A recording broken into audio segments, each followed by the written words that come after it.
আসসালামু আলাইকুম। আমরা বেশ কিছুদিন যাবত হাজার খানেক কোয়েল পাখি গোপনে লালন পালন করেছি। এটার কারণ হচ্ছে আমাদের এখানে যেসব কোয়েল পাখি উৎপাদন করা হয় তা থেকে প্যারেন্টস করার জন্য আমরা নিজেরাই রাখতে পারি না। মানুষ দূর দূরান্ত থেকে এসে এই কোয়েল পাখিগুলি আমাদের কাছ থেকে এসে নিয়ে যায়। এমনও হয় যে আমাদের প্যারেন্টস করা কোয়েল পাখিগুলিও অনেকে এসে নিয়ে চলে যায়। এ কারণে এবারের হাজার খানেক কোয়েল পাখি আমরা আলাদা একটা জায়গায় ব্রুডিং করেছি, বড় করেছি এবং আজকে সেগুলিকে আমরা নিয়ে আসবো আমাদের সামনে যে খামারটা ছিল, যেখানে আমাদের প্যারেন্টস কোয়েল পাখিগুলি ছিল, সেখান থেকে খাঁচাগুলিকে বের করে এখানে আমরা বড় করে তারপর আবার খাঁচাগুলিকে এখানে ঢুকাবো এবং এখানে কোয়েল পাখিগুলি দিয়ে দেবো ইনশাআল্লাহ। যেহেতু আমরা খুব অল্প পরিমাণে বাচ্চা উৎপাদন করি, তাই আমাদের কাছে যে পরিমাণ অর্ডার থাকে সেই পরিমাণ আমরা দিতে পারি না। এ কারণেই অনেকে আমাদের প্যারেন্টস কোয়েল পাখিগুলিও নিয়ে চলে যায়। এখন যে ঘরটা দেখতে পাচ্ছেন, এখানেই মূলত আমাদের প্যারেন্টস কোয়েল পাখিগুলি ছিল খাঁচার মধ্যে এবং এর আশেপাশে অনেকগুলি পাখি ছিল, মানে বিশেষ করে এখানে ঘুঘু ছিল, অস্ট্রেলিয়ান ঘুঘু ছিল, এর পাশাপাশি অন্যান্য পাখিও ছিল। সেই পাখিগুলিকেও আমরা এখান থেকে সরিয়ে ফেলেছি এবং এই ঘরটাকে খুব সুন্দর করে পরিষ্কার করে জীবাণুমুক্ত করে তুষ দিয়ে সুন্দর করে এই ঘরটাকে সাজিয়ে এখানেই কোয়েল পাখিগুলিকে আমরা এনে ছেড়ে দিব, যেগুলিকে আমরা ব্রুডিং করেছি গত কয়েকদিন যাবত। এখান থেকে খাঁচা সহ অন্যান্য কোয়েল পাখি এবং পাখিগুলিকে বের করার একটাই কারণ, সেটা হচ্ছে আমাদের কাছে আর কোনো জায়গা নেই। অর্থাৎ আমাদের খামারে যতগুলি শেড আছে সবগুলি শেডেই হচ্ছে এখন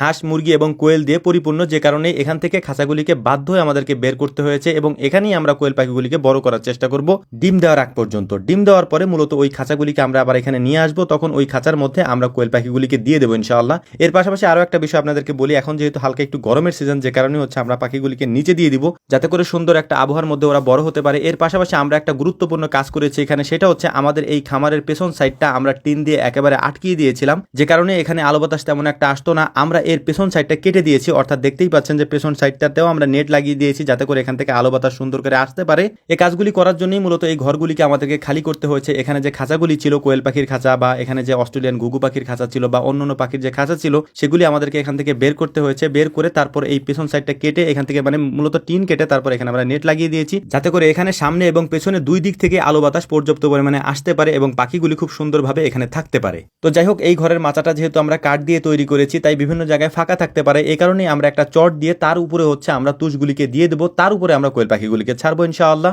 যাতে করে কাঠের উপরে চট দিয়ে দেওয়া তুষগুলি নিচে পড়ে না যায়। এই কাজগুলি করার পর পানির পাত্র এবং খাবারের পাত্র রাখার জন্য আমরা মাঝখান দিয়ে কয়েকটা ইট দিয়ে দিয়েছি। এটার কারণ হচ্ছে খাবারগুলি যখন ওরা খেতে যায় তখন ওই নিচে থেকে ময়লাগুলিকে নাড়াচাড়া করে খাবারের পাত্র এবং পানির পাত্রগুলির মধ্যে ওরা ফেলে, যে কারণে আমরা এই জায়গাটাকে একটু উঁচু করে দিয়েছি যাতে করে এর মধ্যে ময়লা না যায়। তো যাই হোক, আলহামদুলিল্লাহ পানির পাত্রগুলিকে আমরা দিয়ে দিয়েছি। এখন খাবারের পাত্রগুলিকে এখানে দিয়ে দেবো এবং এর পাশাপাশি আমরা খাবারগুলিকে এখানে দিয়ে দেবো। এরপরে কোয়েল পাখির বাচ্চাগুলিকে আমরা এখানে এনে ছাড়ার চেষ্টা করবো ইনশাআল্লাহ। আমরা এই কোয়েল পাখিগুলিকে এই সামনে নিয়ে আসতাম না, কিন্তু যেখানে আমরা কোয়েল পাখিগুলি ব্রুডিং করেছি দেখতেই পাচ্ছেন এই জায়গাটা একেবারে ছোট্ট একটা জায়গা, এখানেই মূলত আমরা ব্রুডিং করেছি এবং এতদিন পর্যন্ত এখানে রেখেছি, কিন্তু এখন এখানে আর রাখা যাচ্ছে না। পর্যাপ্ত পরিমাণে জায়গার অভাবের কারণে এগুলিকে আমাদেরকে সামনে নিয়ে যেতে হচ্ছে। এখানে মূলত 700-র মতো বাচ্চা আমরা ব্রুডিং করেছিলাম। এর পাশাপাশি আমাদের যে ব্রুডিং এর খাঁচা রয়েছে সেখানেও আমরা বেশ কিছু বাচ্চা ব্রুডিং করেছি। আমরা ওখান থেকে এখানে নিয়ে আসবো কিছু বাচ্চা। আমরা এটা ওখানে রেখেছিলাম কেন সেটা আপনাদেরকে বলেছি, কারণ হচ্ছে এগুলিকে যদি আমরা সামনের সাইডে ব্রুডিং করতাম তাহলে এতদিন এখানে এগুলি থাকতো না, মানুষ এসে এগুলিও নিয়ে যেত। তো যাই হোক, আলহামদুলিল্লাহ এই বাচ্চাগুলির বয়স এখন 15 দিন। আমাদের কোয়েল পাখিগুলি বেশিরভাগ সময় আমরা দেখেছি 35 থেকে 40 দিনের মধ্যেই ডিম পাড়া শুরু করে, যদিও 45 থেকে 50 দিনের মধ্যে স্বাভাবিকভাবে কোয়েল পাখিগুলি ডিম পারে। তো যাই হোক, আমাদের জন্য দোয়া করবেন, আল্লাহ তাআলা যেন আমাদের ব্যবসায় বারাকা দান করেন। আসসালামু আলাইকুম ওয়া রাহমাতুল্লাহ।